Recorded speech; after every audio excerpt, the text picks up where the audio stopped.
Olá, eu sou a Soraya Magdanello e esse é o webinar Logística Plus, mostrando assuntos relacionados a negócios, comércio exterior e a pandemia de coronavírus no Brasil. O fechamento das fronteiras é uma das medidas que muitas economias globais anunciaram nos últimos meses para frear o contágio por Covid-19.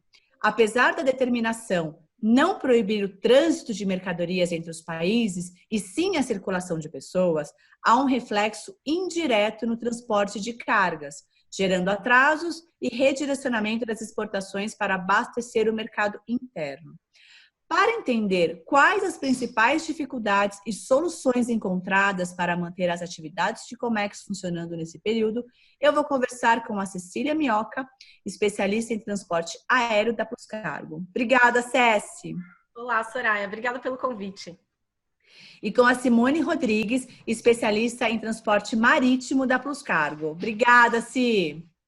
Oi, Sô. Obrigada a você pela confiança em poder participar mais uma vez aí de um dos nossos projetos tão ricos de conteúdo, né? Vou começar com a Cecília, pois o transporte aéreo foi o mais afetado nos últimos 3 meses. Ceci, quais os principais problemas enfrentados e quais soluções possíveis que não permitiram que o comércio exterior parasse? Soraya, no início da pandemia, nós vivemos muita insegurança.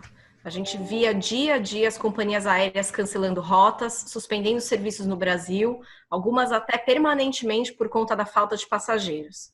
Os fretes estavam com alta oscilação, baixíssima disponibilidade de espaço.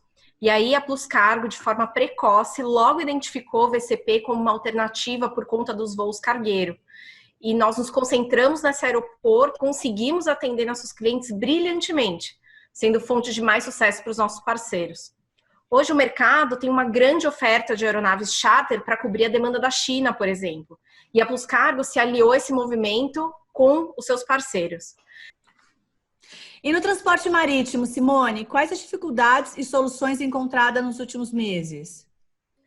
Bom, quanto à dificuldade, podemos dizer que o marítimo foi diretamente afetado desde janeiro, né? Que foi quando teve o início da pandemia na China. E sendo a China o maior exportador no mundo, não somente no Brasil, já sofremos um impacto enorme desde então, com redução drástica de espaço dos navios, um desabastecimento de containers em diversos países, porque ficaram retidos na China, né? Além das alterações em algumas rotas, quedas nos fretes e muitos blank sailings na tentativa de manter um frete em um padrão mais equilibrado por parte dos armadores. Mas o fato é que, com a redução da capacidade de espaço para tentar tornar os navios cheios, isso não aconteceu, porque o consumo interno caiu drasticamente, então não houve demanda significativa a ponto de lotar os navios. Inclusive, estima-se que nesses primeiros 3 meses do ano, os 11 principais armadores, eles tiveram uma perda de aproximadamente 10 bilhões de dólares. E voltando às soluções encontradas mediante esse cenário, foi olhar com bons olhos para outros países, né? Focar em outros trades, como, por exemplo, os Estados Unidos, que é o segundo maior parceiro comercial depois da China, e não é um país de mercado tão especulativo, né, como a China é. E também porque temos estrutura própria, que é a Plus Cargo Estados Unidos. Meninas, qual a situação das fronteiras nesse momento? Com Ásia e Europa retornando da quarentena, é possível falar que o fluxo do comércio global está voltando ao normal? Depende do que seria normal, né? Mas sim, podemos considerar que o fluxo está com um retorno gradativo. Já temos aí os primeiros indícios de que os navios estão começando a ter um pouco mais de sustentabilidade, a economia retomando aos poucos nas últimas semanas. A gente já sentiu aí um impacto de números de bookings, né, com melhorias. As empresas que haviam parado de importar, ou porque estavam com as suas fábricas fechadas, ou por conta da câmbio alto, já estão voltando com seus pedidos. Ainda assim, alguns países seguem com certa complicação devido ao desequilíbrio global do setor. Falando de Europa, por exemplo, a França, as indústrias ainda trabalham com menos capacidade, além de que com o verão agora da Europa, eles contam com feriados, com fechamentos anuais das empresas. Então, entre junho e agosto, há uma tendência aí de aumento nos custos para esse período.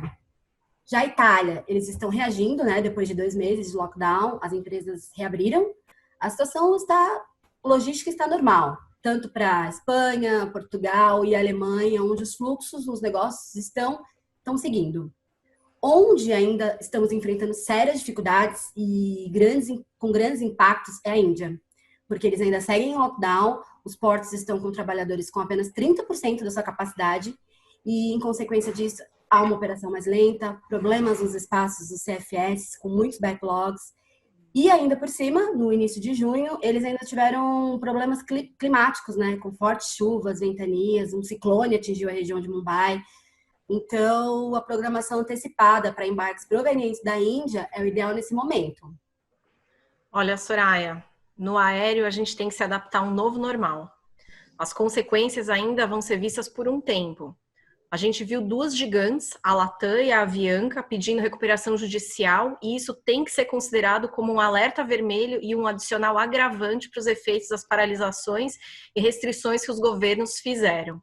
A falta delas seria uma enorme perda para o mercado. Falando de Europa e companhia aérea Latam, quando a Itália, por exemplo, foi o epicentro da doença, a Latam prontamente cancelou os voos diretos do Brasil, operando apenas através de hubs europeus. E, por enquanto, não temos nenhuma expectativa de retorno da rota direta.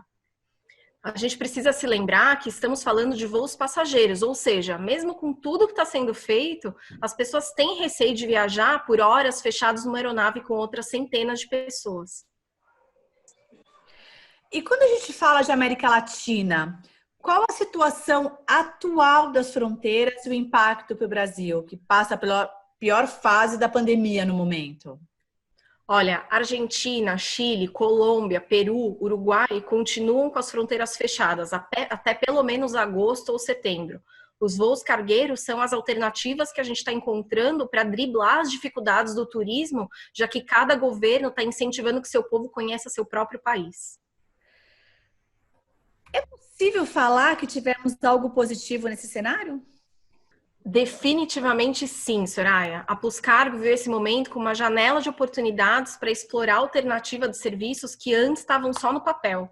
Nas últimas semanas, nós lançamos o serviço Cier da China, mesclando 2 meios de transporte e usando nossa estrutura própria em Miami como hub. Tivemos também o Air, mais uma vez usando essa estrutura da Pluscargo em Miami como hub e nos dando mais alternativa de baratear custo e mais amplitude de transporte para todo tipo de carga. E por último, o courier formal, que além de diminuir custo de câmbio para o cliente, facilita enormemente o transporte de cargas menores na segurança do courier. Tem muitos pontos positivos mesmo. Como bem pontuou a Ceci, né? Conseguimos explorar melhor as alternativas de serviços, buscar novas soluções logísticas e até interno também, né? Que por conta do home office foi possível fazer uma melhor gestão do nosso tempo, onde conseguimos dar mais atenção aos detalhes que antes, na correria do dia a dia, acabávamos sempre deixando para depois. Foi possível uma reorganização de procedimentos, renegociações em acordos, visando uma economia para os nossos clientes, né? Eu vou aproveitar para destacar aqui também sobre o MOVE 2020, que foi uma taxa implementada em dezembro de 2019, onde um novo regulamento estabelecia uma nova especificação mundial dos combustíveis marítimos, com redução de 3,5 para 0,5 no limite de teor de enxofre no óleo do combustível bunker. O intuito principal foi de contribuir com a qualidade no ar, diminuir o risco da poluição dos oceanos e no meio ambiente, de maneira geral. Outro fator relevante e positivo foi a alta demanda de produtos hospitalares e insumos médicos, porque teve uma adaptação de novas normas, como flexibilização nos impostos de exportação destes produtos, determinação de despacho prioritário, ou os produtos que precisavam de Anvisa não precisam de certificação, desde que sigam as normas básicas, né? Tudo isso para não deixar os países desabastecidos de equipamentos e remédios que salvam vidas. Muito obrigada pela participação de vocês. É muito complexo lidar com um cenário de mudanças constantes. E vocês, junto ao restante da equipe, conseguiram não só buscar alternativas, mas informar periodicamente os clientes e os profissionais da área de comércio exterior sobre o cenário internacional. Eu acho que isso ajudou muitas empresas a se planejarem nesse período. Muito obrigada mesmo. Obrigada a você, Soraya. Foi um prazer estar aqui. Imagina, eu também estou sempre à disposição para compartilhar informação, sempre muito enriquecedor. A Plus Cargo está nas redes sociais e quer contribuir com informação para você passar por esse período de mudanças constantes que estamos vivendo. Siga nosso canal no YouTube. Todas as segundas-feiras temos um vídeo novo no ar. Muito obrigada a todos pela audiência. Até a próxima. Tchau, gente.